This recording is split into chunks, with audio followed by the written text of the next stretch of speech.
everyone, and welcome. You are watching Eagle News America. I'm Alan Bosoyahe, coming to you from Los Angeles, California. Tonight, we have live updates from several of our correspondents from New Zealand and across the U.S. Bea Borja in Wellington City, New Zealand. Is COVID-19 back in New Zealand? I'm Alin Ramos in Washington, D.C. Supreme Court rejects President Trump's bid to end DACA. Washington, D.C. prepares for phase 2 of reopening. Chai Masaka in Waldorf, Maryland.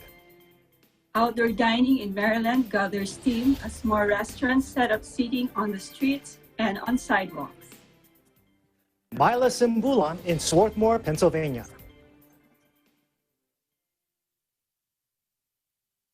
Pennsylvania is one of the 3 states recognized by CDC for COVID-19 with continued downward trend. Jane Rogel in Houston, Texas. Big city Texas mayors urge Governor Abbott to allow local control on face masks. Brian Sonson in Las Vegas, Nevada.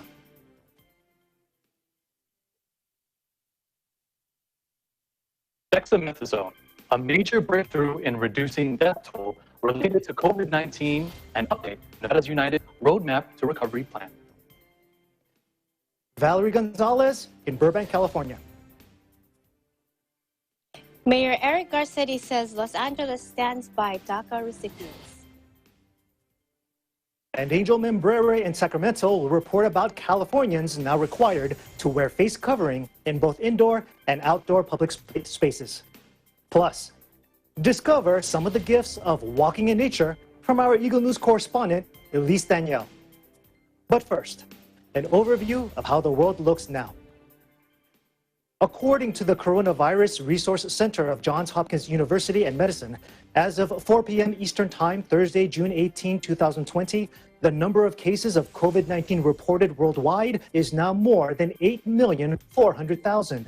This includes more than 2,100,000 in the U.S., more than 101,000 in Canada, and more than 1,000 in New Zealand. Sadly, this virus has claimed over 450,000 lives worldwide. This number includes more than 118,000 deaths in the U.S., more than 8,000 in Canada, and 22 in New Zealand. Our coverage begins now. Is COVID-19 back in New Zealand? Eagle News correspondent Bea Borja in Wellington has the answer. Thank you, Alan. So this new COVID-19 development in New Zealand may surprise many, coming as it does close to a month after the government had reported the last new case. After 24 days of no new cases, New Zealand reported on Tuesday 2 new cases who had come in through the border from the United Kingdom. They were sisters who flew in to Auckland from London via Doha and Brisbane. Yesterday, another new case was reported who had also come in from abroad, from Pakistan. He was a man in his 60s who planed in from Lahore to Doha to Melbourne and to Auckland. It will be recalled that New Zealand moved down to COVID-19 alert level 1 on June 8. It brought the country practically back to its pre-COVID normality. Even so, in her announcement declaring the country at level 1, Prime Minister Jacinda Ardern manifested her government's awareness and preparedness should new COVID-19 cases emerge. She carefully stated that with over 100,000 new cases being reported each day, the challenge of COVID remains around the globe, and so it remains here. She says we are not immune to what is happening in the rest of the world. She was almost prophetic when she said we will almost certainly see new cases here again. She, however, provided reassurance that this does not mean that New Zealand has failed. She acknowledged that the border is now the country's biggest risk. She warned that New Zealanders should expect cases to come in, especially with the increasing number of cases beyond New Zealand's shores. According to her, New Zealand is prepared for this with its contact tracing and testing capacity. Concerning the 2 new cases, Prime Minister Ardern admitted that they were unacceptable. shortfalls at the border. The two women were let out on compassionate grounds to visit a dying parent without having been tested. They drove all the way from Auckland to Wellington with, according to Health Director General Dr. Ashley Bloomfield, only physical contact with a couple of friends who helped them out when they got lost to Cleveland. Dr. Bloomfield said that it was only upon reaching Wellington that they got themselves tested at a drive-in community-based assessment center. They both returned a positive result. The family member they are living with in Wellington has also been tested and is in isolation. The two friends they had brief contact with in Auckland have also been tested. One tested negative and the result of it is still pending. Suffice it to say that the discovery goes to show just how fragile a country's defenses, no matter how carefully governments build them up, in the face of this highly infectious and lethal pandemic. In Wellington City, New Zealand, Bea Borja, Eagle News, we live in interesting times. Back to you, Alan. Bea, given the possibility that the 3 new COVID-19 cases may have left in its wake some people who may now be in danger of having been infected, which could trigger a new infection spike, could it be considered as a setback to the New Zealand government's praiseworthy success in its COVID-19 containment response? Yeah, it would only be a setback if they have infected people who have also spread the disease to the community. Health authorities and the government have expected cases to come in. It's a reality they have accepted and anticipate, but they were supposed to be contained at the border. The expectation is that they would not be released until authorities were confident they were safe to with the public, which currently move about with no gathering size and distancing restrictions. Going down alert levels, the confidence to open up has always come from knowing where cases come from and where they are exactly. But when these new cases have close contacts who are not traced and found and tested and isolated, they would be putting the community at risk and the entire New Zealand in danger of a second wave. Alan? That's so interesting. You know, the fact that all 3 new COVID-19 cases were imported from overseas, how much stricter do you think could the New Zealand government be, considering that it's declared to keep the country's borders closed to generally all foreigners? Yeah, the borders are very strict in theory. It's true that the borders are not open. Only New Zealanders and permanent residents are allowed to come in. From the airport, they are taken straight to a managed isolation facility where they spend 14 days. They are then tested twice, on day 3 upon arrival and day 12 just before they are released. It's the implementation on the ground that is not as watertight as would have been desired. But now the Ministry of Health has tightened around the gaps. First, it has done 2 things. First, it has suspended grants of leave for compassionate purposes. And secondly, nobody leaves managed isolation facilities without getting a negative test. Alan? And you know, Bea, even though every single COVID case in the world, every single COVID-related death in the world is significant, there's many nations also in the world that would love to switch numbers with New Zealand. But it seems to us that, even with a relatively small number compared to other nations, New Zealand isn't the type, your government isn't the type to let up its focus until this disease is stamped out of your country. Are we close to being correct on that?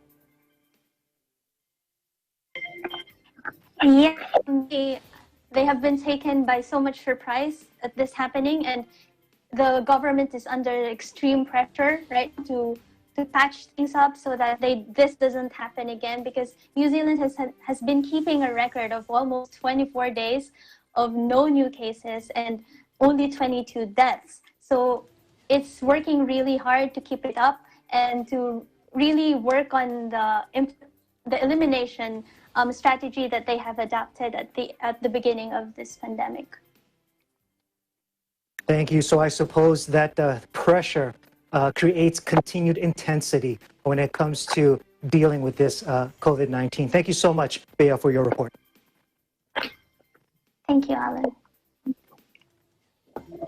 The Supreme Court rejects President Trump's bid to end the Deferred Action for Childhood Arrivals, or DACA.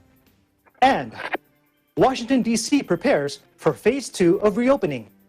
In Washington, D.C., Imelin Ramos has the story. Thank you, Alan.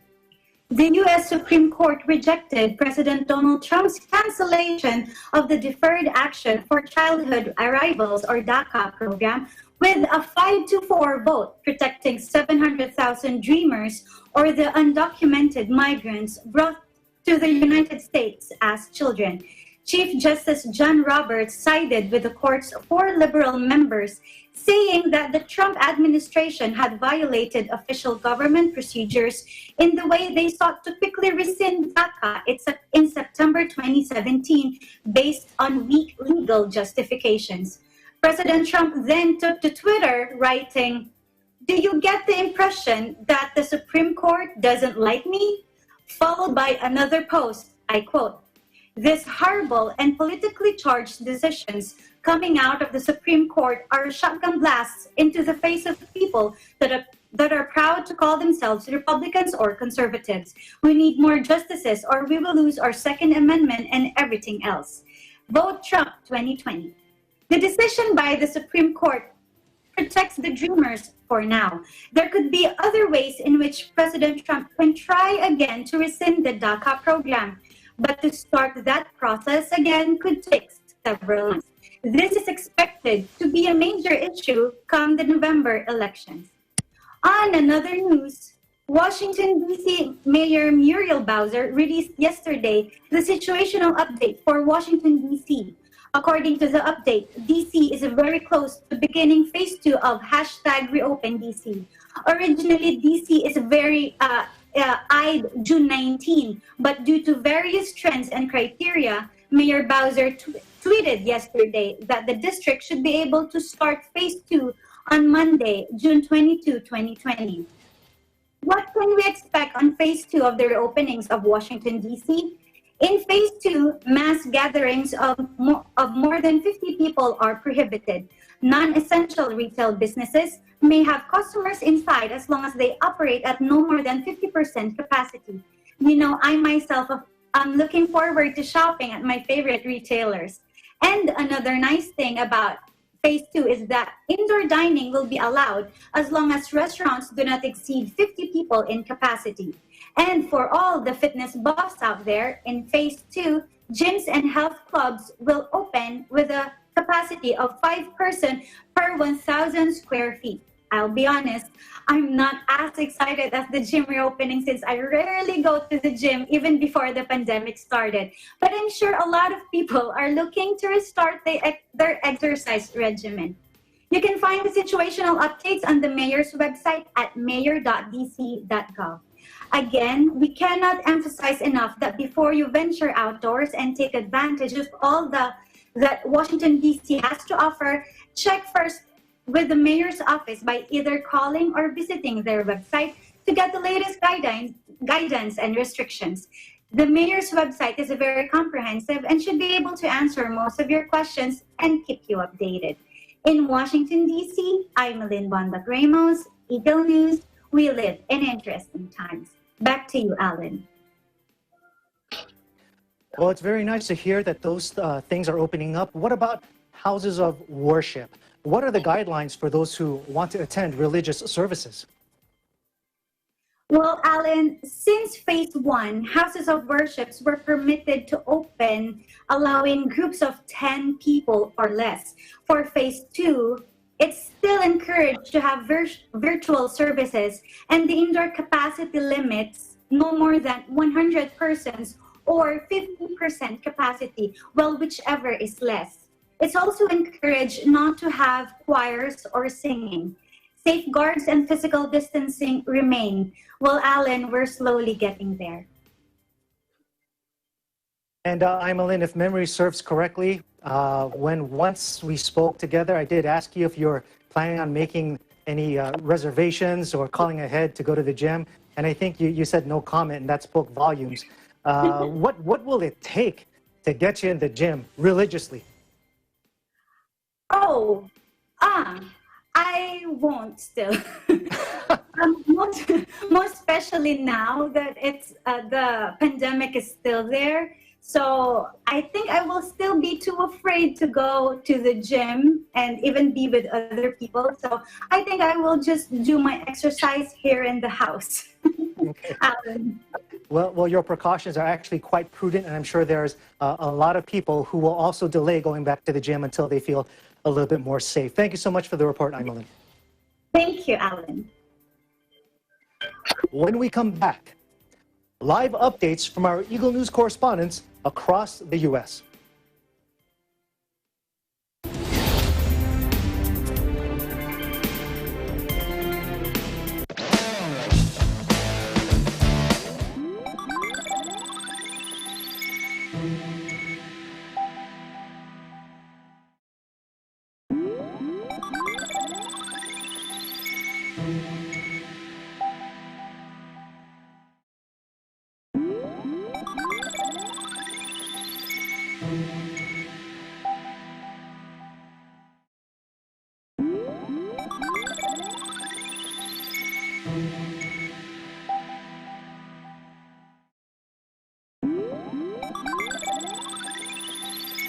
Presented by SMC Infrastructure, building a better world. Sandig sugar-free white coffee, puno ng white coffee taste without the sugar, kaya lower calories. Try mo na Sandig sugar-free white coffee. Sarap ng white coffee, now sugar-free.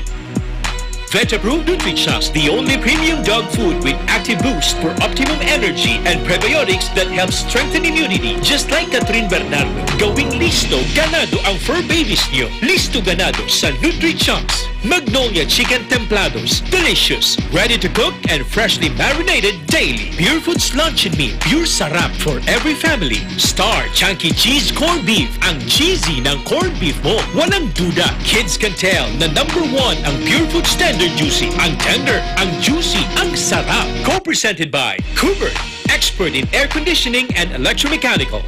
Also engaged in structural, electrical, fire protection, plumbing, and sanitary services. Cooper, your ultimate NEPs and air conditioning solutions. Unlad Incorporated International, fight against global poverty. New San Jose Builders Incorporated. Canrib Corporation, your ventilation and air conditioning specialist. Vita Herbs Philippines Green Coffee, masarap, mabango, at healthy pa. Puerto Rico Resort and Convention Center, Cabiao, Nueva Ecija. I love Puerto Rico.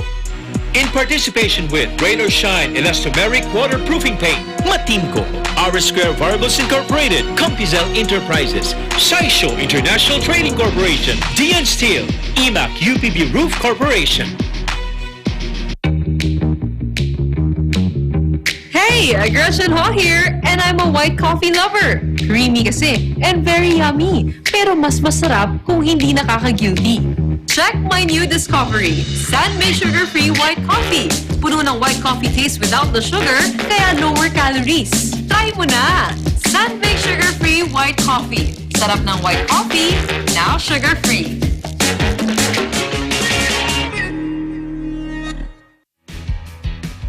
The successful development of TPLEX, or Tarlac Pangasinan La Union Expressway in 2009, a 4-lane toll road that extends from Tarlac City to Rosario La Union, with an additional approved extension of 56 kilometers all the way to San Juan La Union. This is expected to reduce travel time to Baguio and other provinces in northern Luzon. Realizing the vision of creating a better world for Filipinos fueled the team's focus.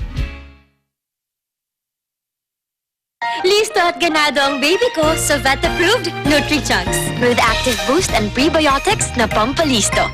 Made with real meat, with essential nutrients to help them grow healthy and happy. Listo, ganado sa Nutrichunks. Ikaw lang ang star ng buhay ko.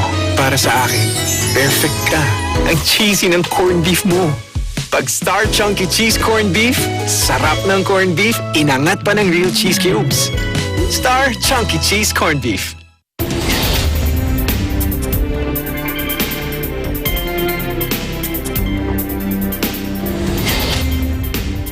You are watching Eagle News America.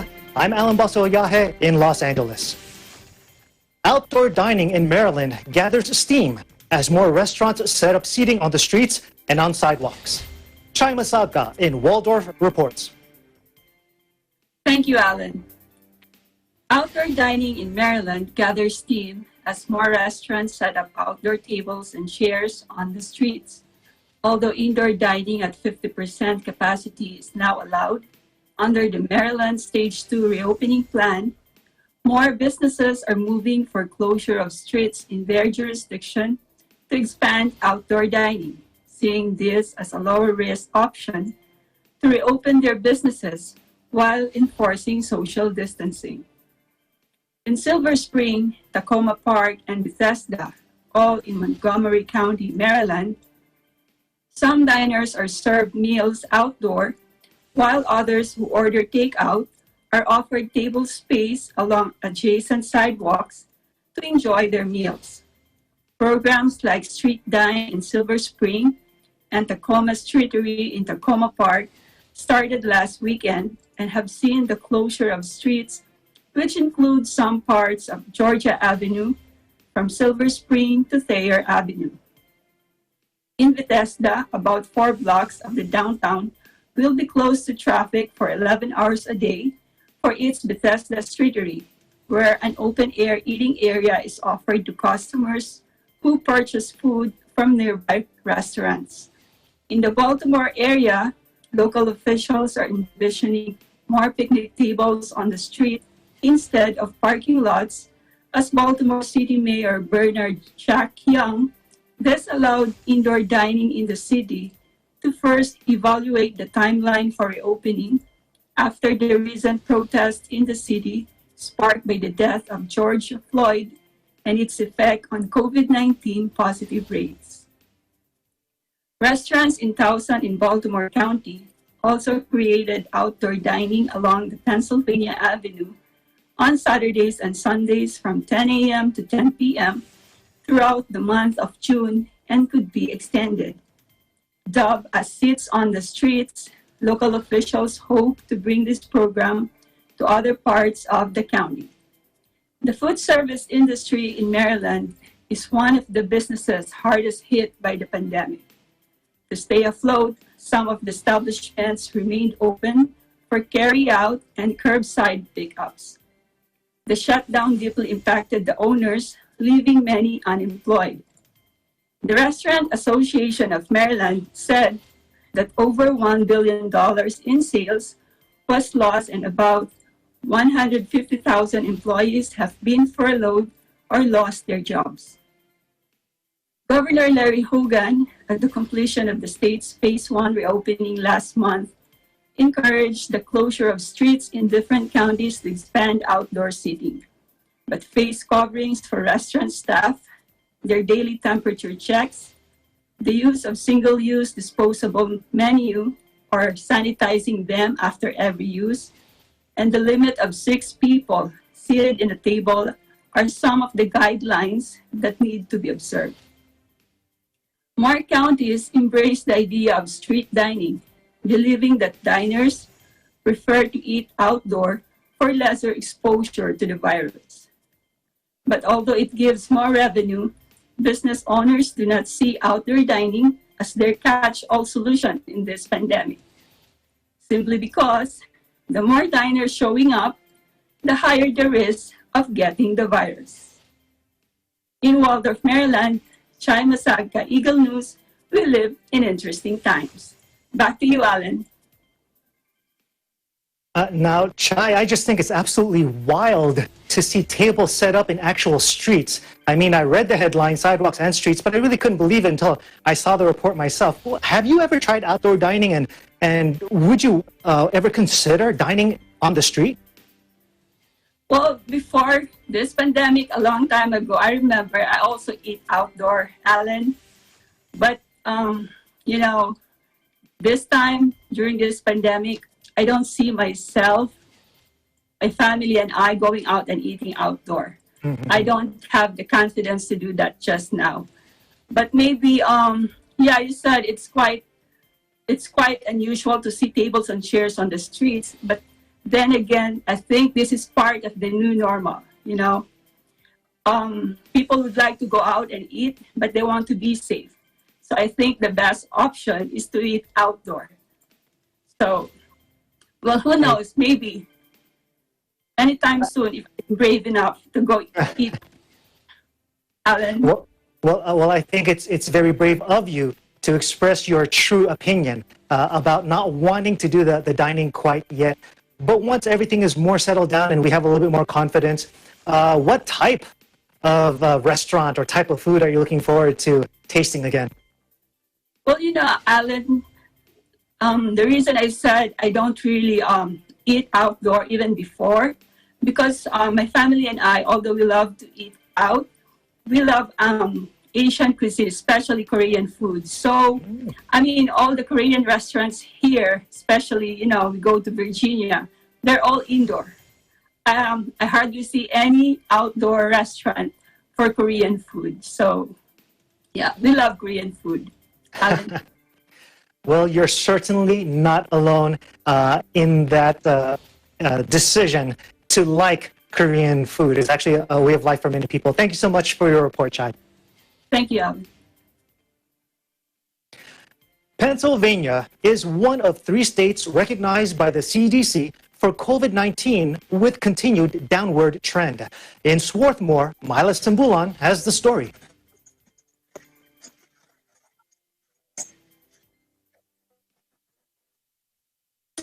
Thanks, Alan. States across the country are now reopening. COVID-19 cases continue to rise in nearly half of these states, except Pennsylvania and 2 other states, Montana and Hawaii, that has a downward trajectory of COVID-19 cases for more than 42 days. Here's Governor Tom Wolf with his announcement. Now we have the data and we know that our science-based approach has made Pennsylvania actually one of the leading states when it comes to addressing the COVID-19 pandemic. Our new case rate has fallen consistently, even as we've reopened businesses, even as we've resumed activities, even as we've gone back to work. Our new case rate is now about a quarter of what it was at the peak. And the Centers for Disease Control and Prevention says that we are one of just 3 states, along with Hawaii and Montana, that has had a downward trajectory of COVID-19 cases for more than 42 days. According to Johns Hopkins University's Coronavirus Resource Center data, Pennsylvania's steady decline in cases since April is particularly important because it's happened as we've opened more counties. The latest report indicates Pennsylvania is among a handful of states with sustained decline in cases over the past 2 weeks, and that's an important indicator that reopening plans are actually working. Now we have the data and we know that our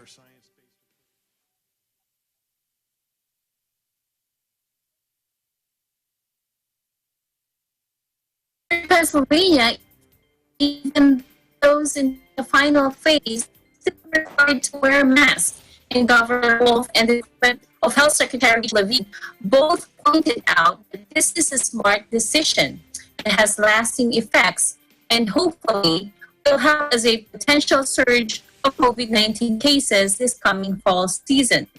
Secretary Levine is also urging people who recover from COVID-19 to donate blood plasma, which can be used to help others with virus and can be stockpiled for another expected outbreak. The plasma will help many more people in their recovery, especially in the anticipated resurgence of COVID-19 in the fall and winter.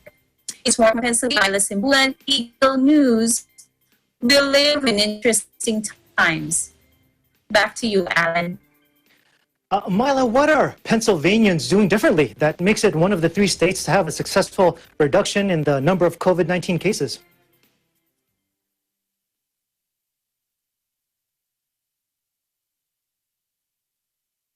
I think one of the things that Pennsylvania did is they started the shutdown really early in March, and also right now the main counties here, like Philadelphia County, Montgomery County, those are the counties that are still in the second phase, and we're still shut down. There's restaurants are not open yet, no salons, no gyms, and like what Health Secretary Governor Tom said, wearing masks, even though those counties that are on the final phase, they are still required to wear masks indoor and outdoor.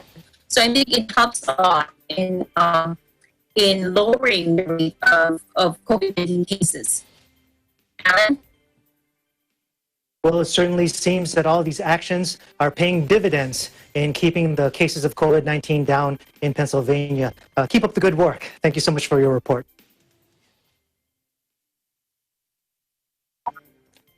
Houston Mayor Sylvester Turner joins big city Texas mayors in urging Governor Abbott to allow local control on face masks to protect citizens from COVID-19 spread. And Mayor Turner accepts donation of 500,000 reusable face masks from Focus Humanitarian USA and Ismaili Council for Southwestern U.S. In Houston, we have Jane Rogel with the story. Thank you, Alan, and howdy the Lone Star State. Here in Houston, Mayor Sylvester Turner unites with other big city Texas mayors in urging the governor to allow them to have authority to require face masks to protect their cities from the coronavirus. On Tuesday, doctors in Houston and across the state expressed concern about the rise in COVID-19 cases. Therefore, mayors across Texas signed a letter to the governor requesting for local officials to set regulations on the use of face coverings in each of their cities. The letter stated, a one-size-fits-all approach is not the best option. We believe our cities will be ready to help reduce the spread of this disease. The governor had not responded as of Thursday, but as of today, the Houston Health Department reported 210 new cases of COVID-19, bringing Houston's total to 10,717. The total number of deaths increased by 6 to 175. On Wednesday, Mayor Turner announced that a donation of 500,000 reusable face masks were received from Focus Humanitarian USA and the Ismaili Council for the Southwestern United States. Mayor Turner encourages all Houstonians to wear a mask to protect each other from COVID-19. This donation of half a million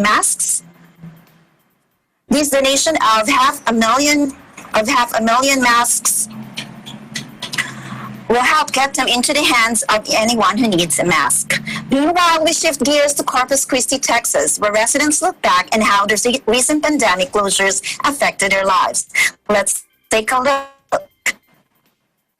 Hi, my name is Anwar Al-Badri. I'm here at the Corpus Christi, Texas, working as a foreman and takes care of the maintenance at the hotel. Yeah, this time of year, usually hotel business are booked, fully booked, starting all day from summer all day to the end of summer. But because of the pandemic, this impacted so hard, and not many people coming visiting. Usually people come from out state, come here, go to see the beach. But right now it's about 50 or less % where it used to be of this time of year. Work by hours, and the hours being reduced because of the business is going down, not many people showing up, and that's affecting all people working, not just one specific position. So Reynolds, and I'm from Corpus Christi, Texas. What I have to say about the economy is that we are in a new normal. Things are going to have to be different from now on. We have to look at everything differently. We have to look at the way we look at jobs differently. Instead of trying to go from door to door, we might have to go from site to site online and try to improve our skills with technology. So that way we can do video conferencing and things like that. I've still been indoors relatively for months. I go grocery shopping occasionally, but I still stay indoors mostly. Well, I did a lot of coloring, a lot of reading, and a lot of watching TV mostly. It's been about 3 months since I spent time with my friends. I miss them a lot. In Houston, Texas, I'm Jane O'Gell, Eagle News. We live in interesting times. Back to you, Alan. Jane, what about yourself? Since the pandemic lockdown, what activities are you doing under this new normal?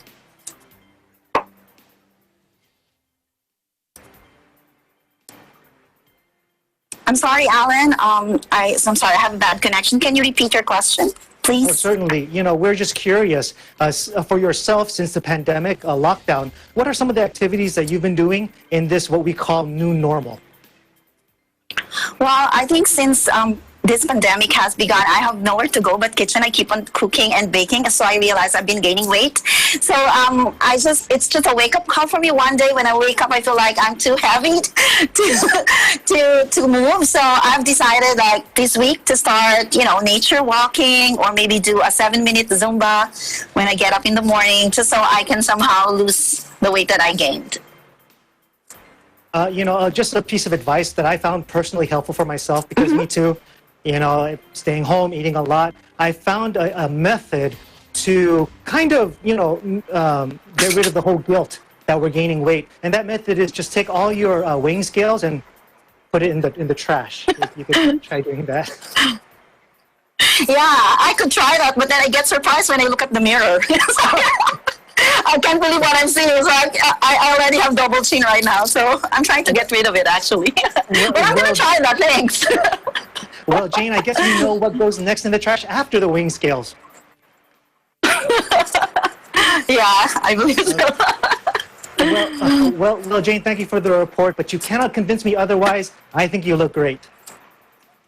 Actually, I'm not sure if the team can pull it up. I actually shared a video clip of what I did right before we go on live of what I did this morning. So I tried to have like a short nature walk before we go. Yeah, we have these reports. I'm not sure if we can share it, but yeah. So I think it's helpful for me. So that's what I do. Well, you're actually going to be talking about nature walks a little bit more in the broadcast. Maybe by that time, we can actually see what you're doing on your own time. Okay, I would love that. Thanks, Alan. Thanks for the report, Jane. Up next, more updates from our correspondents. We will return shortly. Stay with us. This is Eagle News.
Welcome back. You are watching Eagle News America. I'm Alan Basoyahe in Los Angeles. In Las Vegas, Brian Sonson will tell us about dexamethasone, a major breakthrough in reducing the death toll related to COVID-19. Thank you, Alan. I just want to mention firsthand that there were nearly 100,000 cases of COVID-19 in the first 2 months of the pandemic. But in the past 2 months, there were 6 million cases reported. That's according to Director General Tedros of the World Health Organization during a recent press conference. But he also added that there are signs of hope that together through global solidarity, humanity can overcome this pandemic. One of the things he mentioned is that lab capacity has definitely been enhanced across the world to handle a significant amount of testing. For example, here in Nevada, we have increased testing from 80,000 a month ago to now over 227,000 as of today, which we now know is critical for not only identifying where the virus is, but also guiding and, in a way, commanding what steps our local government should put into place. Tedros also states that there is now enough data that they can use as good examples of many countries that have shown how to effectively suppress the virus with a combination of testing, contact tracing, and quarantining patients, as well as caring for those who are infected with the virus. And speaking of treatments, there was the welcome news of positive initial results from the recovery trial in the United Kingdom. Here's Director General Tedros talking about dexamethasone. Let's listen in. Dexamethasone, a common steroid, has been shown to have a beneficial effect on those patients severely ill with COVID-19. According to early findings shared with WHO, for patients on oxygen alone, the treatment was shown to reduce mortality by about 1/5. And for patients requiring a ventilator, mortality was reduced by about 1/3. However, dexamethasone was shown to not have a beneficial effect for those with milder disease who did not need respiratory support.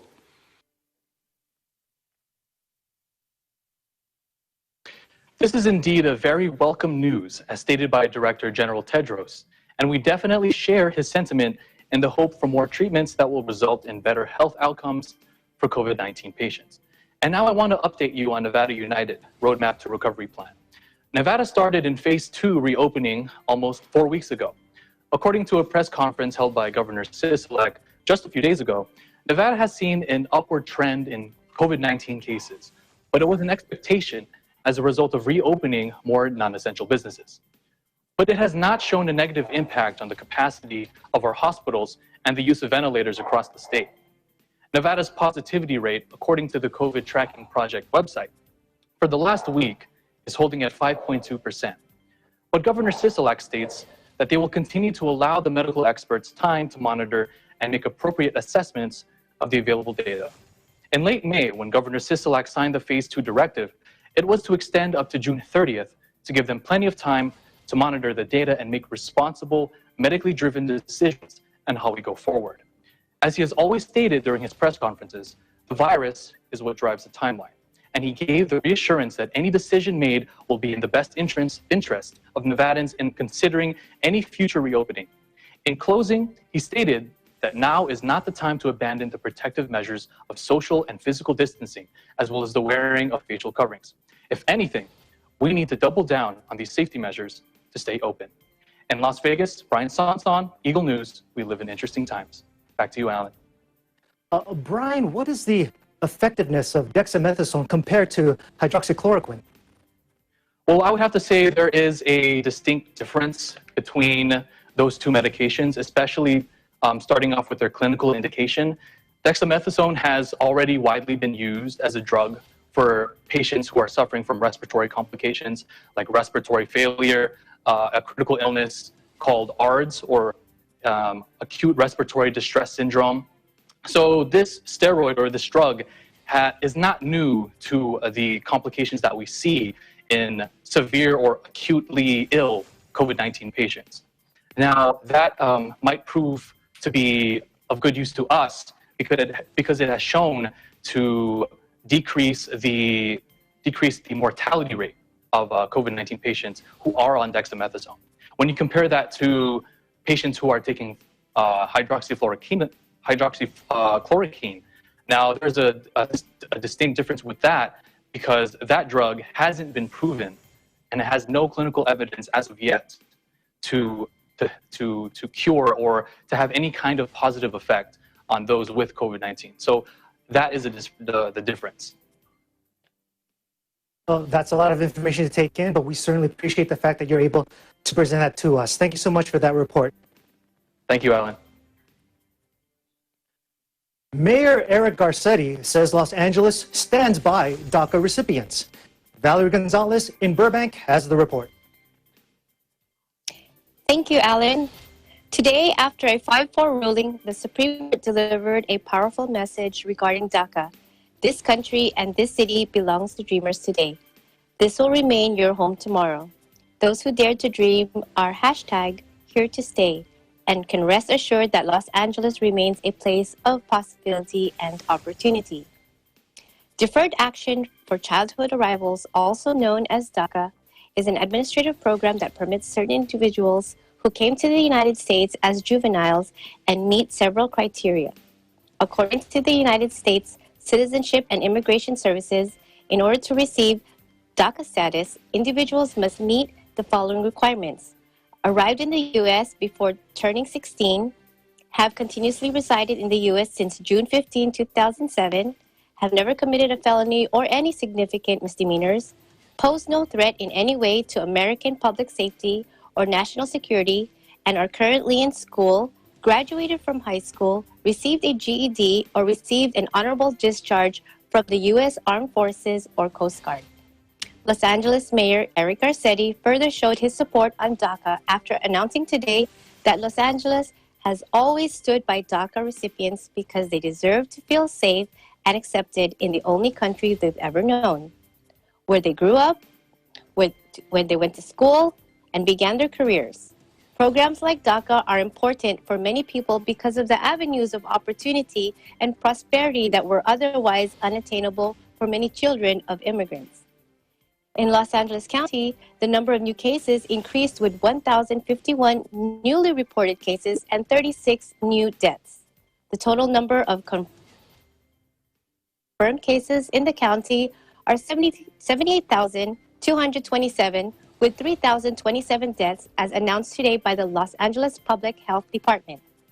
Meanwhile, the state of California now has a total of 161,099 confirmed COVID-19 cases and 5,290 deaths as recorded by the California Department of Public Health. In Burbank, California, Valerie Gonzalez, Eagle News, we live in interesting times. To you, Alan. Valerie, going back to today's ruling, how can one interpret it? Because, some have voiced their opinion that to them, the Supreme Court of the United States is in support of DACA. Well, Alan, what we need to remember is what the justices were actually voting on and what is whether or not President Trump's attempt to revoke DACA was lawful. Chief Justice John G. Roberts Jr. wrote the majority opinion, and in it stated that they won't decide whether DACA or its rescission are sound policies. They further state that in their majority judgment, the agency, which is the president and its administration, failed to provide a reasonable explanation for its actions. So the 5-4 vote isn't necessarily an expression of their opinion about DACA, but rather their opinion about President Trump's bid to repeal it. Back to you, Alan. Right, this issue is so sensitive, especially for those who work in education and those who are students themselves. And speaking of education and students, I have it in my notes that your son is actually going to graduate. And how is it graduating from elementary school for your son? Well, he's not in elementary school. He actually graduated from college. Wait a minute, Valerie. I'm looking at your face. I don't believe you for a moment. We all look young here. Yeah, he graduated class of 2020. He went to physical therapy school. Now he's licensed for PTA, and he's going to get married soon. That's amazing. Well, all jokes aside, you look very, very young, Valerie, and, gave you a chance to actually say elementary. Yeah, he's going to junior high school now, but you were very honest and forthcoming with what your son is graduating in. Thank you so much. Thank you. Thank you for the report. Thank you, Alan. Californians are now required to wear face covering in indoor and outdoor public spaces. In Sacramento, Angel Membrere reports. Thank you. Announced today, Californians are required to wear face coverings outdoors when social distancing isn't possible, and public indoor spaces as well. This includes standing in line, waiting for public transportation, and there is also a sublist of requirements for workplaces, which includes walking through common areas such as hallways, stairwells, and parking facilities. And if face coverings can't be worn due to medical conditions, non-restrictive alternatives should be worn, like a face shield. This announcement comes from the California Department of Public Health, although it is very detailed on when a face covering should be worn, as well as how to maintain and care for a face cloth covering. There is, however, missing information on what the consequences would be if someone were to disregard this announcement. Now an update on the COVID-19 statistics for Sacramento, California. In just the past 14 days alone, there have been 432 new cases, and sadly, 9 deaths. We express our condolences to all those who have been affected. Earlier this week, the state of California introduced California Connected, and this is a contact tracing program. In summary, this is a process to slow the spread of COVID-19, and it's as simple as answering a phone call. For those who are unfamiliar with contact tracing, here's a simple breakdown. So if you have tested positive, then the public health department will contact you, and they'll ask you about the places you've been and the people you've been in contact with. This is, of course, a confidential process, and there's an emphasis that your immigration status will not be a factor. Then, the health department will contact all of those people in places you have been in contact with and give them information about testing. The whole purpose of contact tracing is to avoid further outbreaks. And I'll end with this message from Governor Newsom concerning the fact that we still are in a pandemic. This is from his latest press conference. And so let us make, in closing, a commitment to one another, to recognize that this pandemic has not gone away, to recognize that you're seeing an increase in numbers all across this country. Some areas you're seeing spikes, some areas you're not. Let us be sober by that reality. Let us be cognizant of the fact as we reopen our economy, and this state is reopening its economy, that the prospect of seeing an increase in the total number of positives, an increase in hospitalization is very real. But also let us be mindful of our personal responsibility at this moment, not to forget that we have gone through an enormous amount together in the last 100+ days. And I say this all the time to my team in so many different respects. Let's not run the 90-yard dash. Let's get through this. Let's get out the other side. Let's get out stronger, more resilient than ever. We will.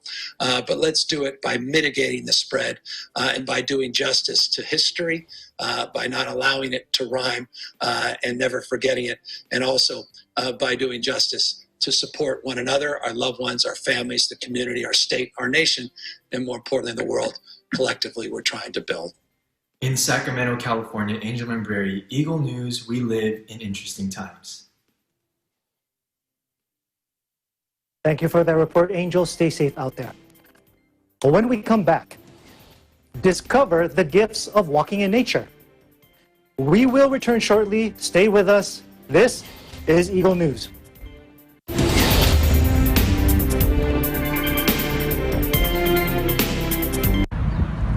Ein sonniger Tag heute hier in Berlin vor dem Bundestag.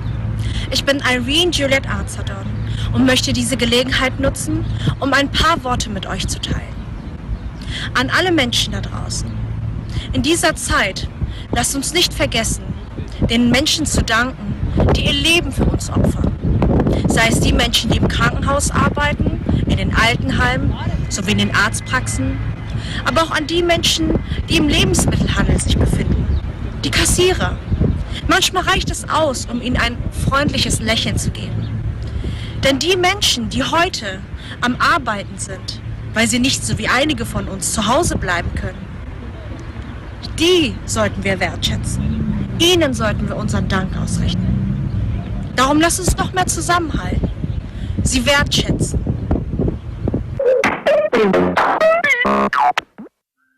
Turuan din natin ang mga bata ng tamang paghugas ng mga kamay. Basain ang kamay ng tubig at lagyan ng sabon. Kuskusin ang iyong mga palad. Gayon din ang pagitan ng mga daliri. Pati na ang likod ng mga palad at daliri. Ganon din ang iyong hinalaki, kasama ang mga dulo ng iyong mga daliri. Pagkatapos ay iyong kalapulsuhan. Gawin ito ng kahit 20 segundo. Pagkatapos ay banlawan ng tubig at patuyuin.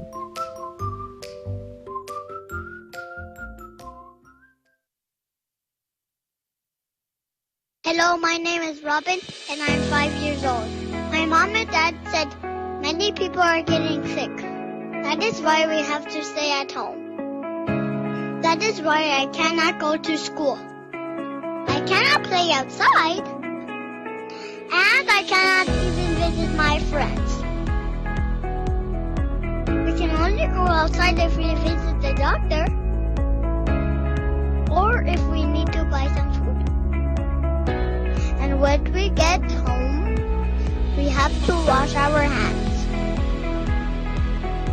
While I'm at home, I do my homework, clean up my toys,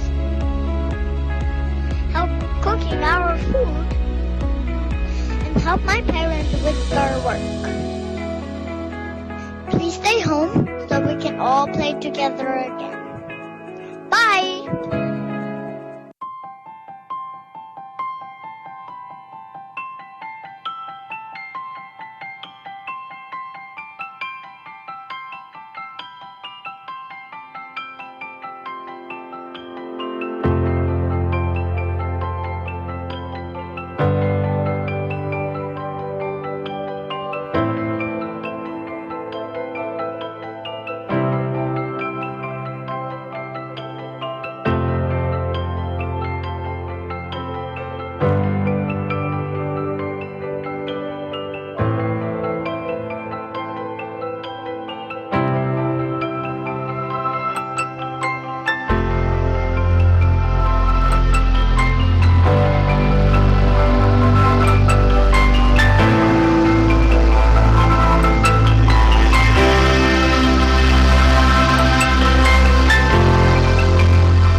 Welcome back. You are watching Eagle News America.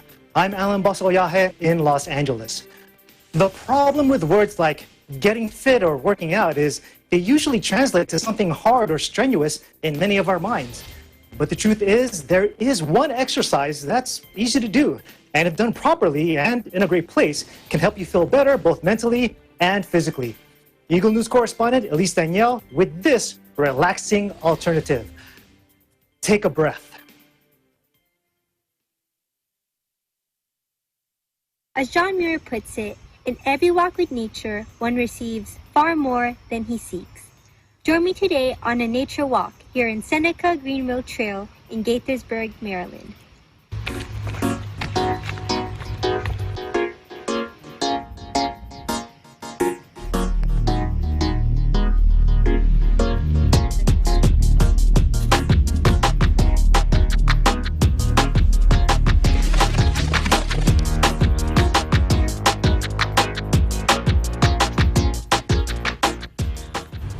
According to psychologytoday.com, nature walks benefit people by, number 1, providing reprieve from the noise that taxes our sensitive nerves. Number 2, taking a walk by yourself rewards you with peace of only your own thoughts. Number 3, natural elements have been said to absorb negative energy. Number 4, walking boosts endorphins that improve your mood and lower stress. Number 5, it is in calm, quiet, reflective state where creativity can flourish. Now that pandemic restrictions are easing, enjoying outdoor activities like perhaps walking is perfect, especially during the summer. Just be mindful of other hikers or bikers in the trail and practice social distancing. Wear your protective face covering too when crossing paths with others. One of the things I, as a nature walker, look forward to every time I visit the trail is the chance to imagine that I'm at an art gallery with tons of paintings around me. And it's all up to me how to frame each one of them in my mind.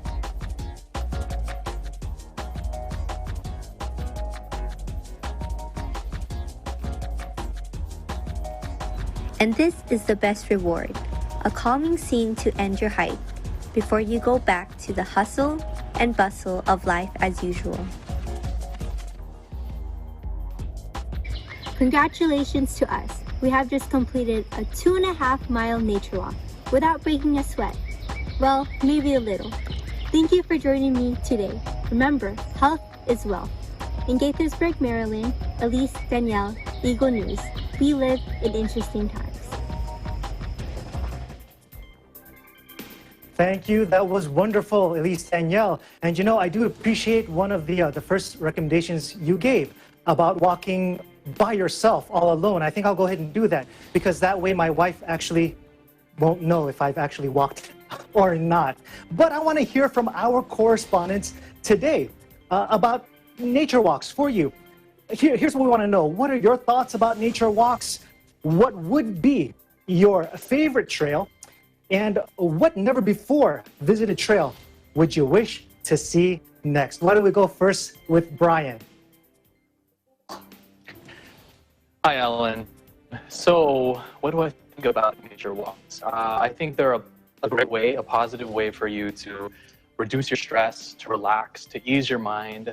And because of that, as a result, it also benefits your mental health. A lot of people think whenever they work out, whenever they exercise, they're training, they're working on their physical health. But what they don't think is that when you do exercise, like with a nature walk, for example, it also benefits your mental health. It also helps your mind.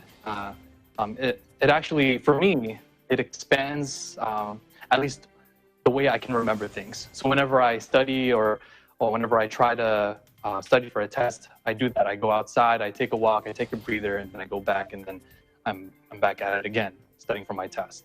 All right. Now, places that I like to visit here in Vegas, I don't know if anyone knows, but there's a really nice trail in Mount Charleston that I like to go to. I especially like to go with my friends. Of course, you can go by yourself, but you need to also realize the importance of safety. So for me, just to add to the camaraderie, I like to go with my friends, especially in the wintertime when there's snow, and then we can snowboard and stuff like that. And that's also another way to just relax and have fun with your friends. Now, lastly, a place that I really want to visit, never before visited place, would be Yosemite Park in California, because, well, it's kind of like a folklore to me. It's like a mystery, because I've only seen pictures of Yosemite, like the mountains and the trees, the animals that you see.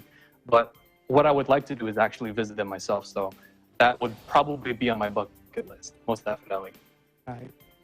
That's wonderful. But you know, Brian, I think it's pronounced Yosemite, not Yosemite. I could be wrong, but in any case, you also mentioned that you like hiking or walking Mount Charles. Charles, is that right? Mount Charleston, yes. Charleston, okay. So of course, when you think Mount, I think of elevation. Just hearing you say Mount, my calves started to hurt already. But I guess that's no problem for you. And I do agree, right? When you're out there and you're taking in oxygen, it seems to help circulate the blood and kind of clear the cobwebs in your brain. Absolutely. Well said. Well put. All right. I should be a spokesperson for Yosemite Park. You know, I think I could sell a lot of tickets. Let's go to Chai. Chai, what are your thoughts about nature walks? What would be your favorite trail and, you know, some never before visited trail that you wish to visit next?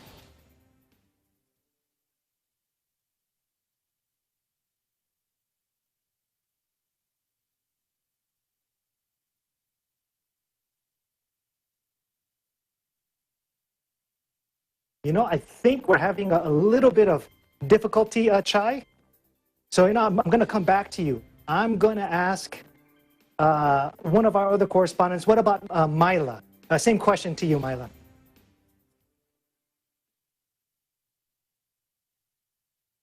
Hey, Alan.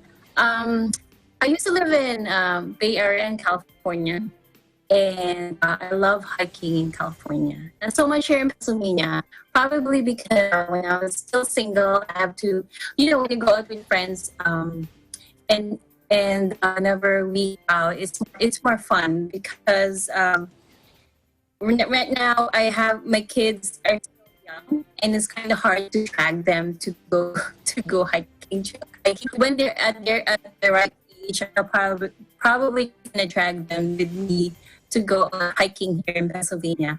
But when I was in California, San Francisco Bay Area, I've been to Yosemite. I know you said it's Yosemite, right? But I've hiked it. I've hiked in Yosemite. One of it is Yosemite National Park. Also, Muir Woods. Muir Woods National Monument is also great. They have this huge sequoia tree, and I just look at them, and they're amazing. I mean, you can hug them, and both my arms are not enough. That's how huge they are, those sequoia trees. And there's also a park in San Francisco as well, where they also have all those trees, sequoia trees as well. So those are my favorites. And one place I would love to go is Yellowstone National. I've been there, and I wish also in California I was able to go to that national park. But one of these days, that's one of mine. There's also on my bucket list that, to go to Yellowstone National Park. And also, there's also one in Canada. I think you pronounce it Ban, or it's spelled B-A-N-F-F, but how do you pronounce it, Alan? Do you know how to pronounce it? And you're good with pronouncing. Yes, I think that's pronounced Yosemite. Are we still talking about Yosemite or Banff? Yosemite. You're talking about that was just a guess, by the way. Is it Banff or Banff? Banff. That's just my guess. Yeah. We're going to have to ask our Google News correspondent in Canada. Okay. Well, Myla, you know... that's one of the places I want to go to. I've been researching about it.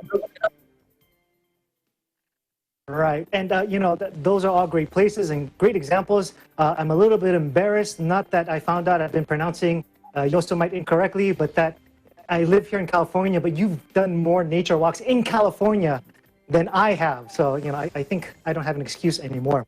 Let's go to Jean Rogel. Same questions to you. Hi, Alan. Hi. Well, actually, I'm kind of new in the U.S., so I haven't really explored much here. But I've been to Herman Park, I think, and what's the other one? I think Memorial Park in Sugar Land. I've been in those parks. The thing is, if there's one trail that I would like to try, I think it's Mount Fuji Trail. Oh, by the way, the one that you're seeing right now, that's the video clip I took early this afternoon. So I love nature walking. I feel like my body can connect to the nature. It's like every step that you make is a way for you to communicate with Mother Earth. That's how I look at it. But I've always wanted to go to Mount Fuji. I've always wanted to try if I could go past the 5th station, because they say that most of the cowards will actually give up when they reach the 5th station, and they would rather maybe go on horseback riding and not continue or pursue the 8th station. But fun fact that I'd like to share to everyone, I've learned that there's a vending machine in every station, so the hikers won't actually be thirsty when when they climb the top of the mountain. So there's always like a vending machine where they can get drinks, refreshing drinks. How about you? Well, Japan is a place that I've always wanted to visit, and I was actually going to ask. Yes, I was actually going to ask that if there were restaurants at every station. But in your research, it's only vending machines right now. From what I heard, my friends told me there are no restaurants. But I think 5th station they were asked to stay. I think there's a place when you can take a nap, and I think they offer food, but I'm not sure if there are restaurants there. Too bad my Japanese visa expires today, so. Yeah, I can go back there. So you've been to Japan. So you've been to Japan? Yes, I lived there for 6 years. Oh, 6 years. Oh, well. Domo arigato. I mean, next time I'm in I have wanderlust in a wanderlust mood. Maybe you could show me and the wife around Japan, all the best places. Well, actually, I've made some features for EBC Japan Bureau, so maybe you can take a look at some of those. Done. I will just have my cell phone and I'll be watching your features as I explore Japan. Thanks, Alan. Thank you. So far, you've had the most exotic location that you wish to visit. Let's go back to Chai. Chai, what are your thoughts about nature walks? What would be your favorite trail, never before visited trail you wish to visit next? Yes, Alan, I thought I'm excused answering those questions. Maybe the reason I was muted earlier because I have not much to say about trails, you know. That's fine. Although walking is my favorite form of exercise, well, I have never had a chance to visit any special trails. But we have a trail here, which is close to our house. It's like about 1.5 to 2 miles, the whole stretch of it. So that's my trail every weekend in the summer, every Saturday morning and Sunday morning. And well, there's one trail I want to visit. That's the Great Wall of China, but not now. After the pandemic, when vaccine is available, maybe I would go there and visit it. Well, but that's about it, Alan, for me. Okay, yeah, I think you also have a very exotic location that you're thinking of. You said 1.2 miles is plenty. I just heard the 0.2. That's good enough for me. Thanks, Chai, for your input on that. Valerie, it's your turn.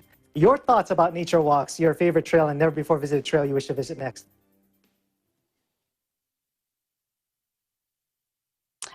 Okay, am I last? Because first of all, I don't do nature walks. And when I hear a trail, it always brings me back to when Manny Pacquiao runs the Griffith Park, Hollywood right. Sign Trail. Mm-hmm. So when I was following him in his training, I can't even go halfway. So trailing and hiking is not my thing to do. Now, on the other hand, if he will pay me to reach up the Hollywood sign as he pays all his other runners, then I could probably consider going up the trail, you know, every time he goes up Hollywood. So I can't even make it halfway. I can't run the incline. I can't do none of that. But, you know, money talks. So if you will train me, if you will pay me, and if Manny, you're listening and you will pay me to run by next to you as you pay your other runners, then maybe I'll consider it this time. That's On the other hand, yeah, well, Valerie, that's pretty funny. You said Manny, money talks. Manny talks, money talks. It's all the same thing. I do have a piece of advice if you want to be able to meet Manny at the finish line. You should actually start closer to the end, and then you'll be able to get to him. Okay, Valerie. You know, let's go next to Imelin Ramos. What are your thoughts about nature walks? Going to the gym? No, just nature walks in general. Your favorite trail, never before visited trail you wish to visit next. I can do nature trail, not just the gym. Well, for the nature trail here in Washington D.C., as it's a very busy street part of the country. It's a very city like the D.C. But then you will see a Rocket Parkway to avoid the traffic. It's a 3-mile long trail. It's foresty. It's really foresty, and it's a very nice walk. Me and the kids go there a lot, and I miss it actually. I miss going there. Right now, I still haven't been there because of the lockdown and stuff, but I wish to go there by phase 2. Right, and and you get to go with your kids, soak up some of the vitamin D. I mean, those are just some benefits that not a lot of people think about. Yes, correct. And actually, the one of my dream trails that I want to go to is Yosemite National Park in California.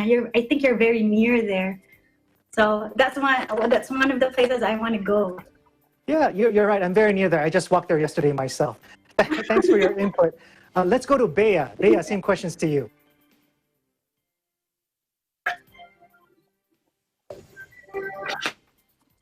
Hello, Alan.